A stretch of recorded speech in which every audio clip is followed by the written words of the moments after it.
Dimanche 22 janvier 2023, Louane était invitée dans l'émission Foudre sur RTL2.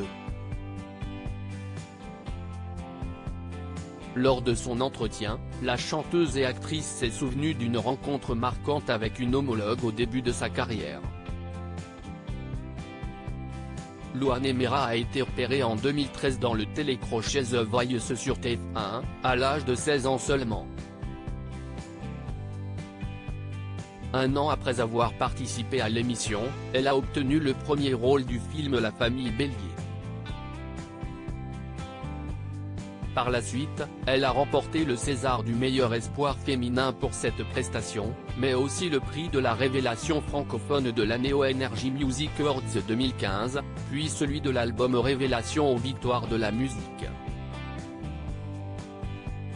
Le succès a donc été précoce et soudain pour la jeune fille, qui venait tout juste de perdre ses deux parents lorsque sa carrière a décollé. Pour gérer cette notoriété, elle a pu compter sur le soutien de certains proches, mais aussi de célébrités ayant connu une expérience similaire à la sienne.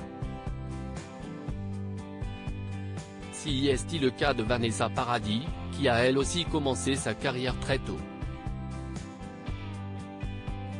On a discuté plusieurs fois justement de ce rapport-là, d'être connue et exposée hyper jeune, a révélé la maman d'une petite Esmée, âgée de 3 ans et née de sa relation avec le musicien Florian Rossi. Pour rappel, l'épouse de Samuel Benchetrit est devenue célèbre à 14 ans avec son premier disque, Joe le Taxi. Elle s'est ensuite lancée dans le cinéma, en obtenant à 16 ans un rôle dans le film Noces blanches de Jean-Claude Brissot. Vanessa Paradis a conseillé Louane au début de sa carrière. Louane a reconnu que les débuts de Vanessa Paradis dans le monde du show business avaient été plus rudes que les siens. Ça a été hyper difficile pour elle, moi, ça n'a pas été hyper simple mais ça n'a pas été aussi dur que ce qu'elle a vécu, forcément. Si est dû au fait qu'elle était plus jeune que moi déjà, si est dû à l'époque et à plein d'autres choses, a-t-elle expliqué. Celle qui ne se sentait pas bien dans sa peau étant plus jeune a toutefois eu du mal à comprendre pourquoi elle intéressait autant, et d'un coup, les mondes de la musique et du cinéma. Les victoires de la musique et les Césars c'était le même mois. Ça n'avait pas de sens, a-t-elle souligné.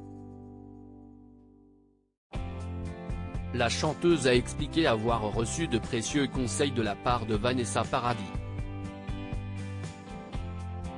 Aujourd'hui, si elle cherche encore une légitimité à tout ce qui lui arrive, assurant au passage qu'il ne s'agit pas de fausse modestie, elle parvient à supporter sa notoriété, avec ses conséquences positives comme négatives.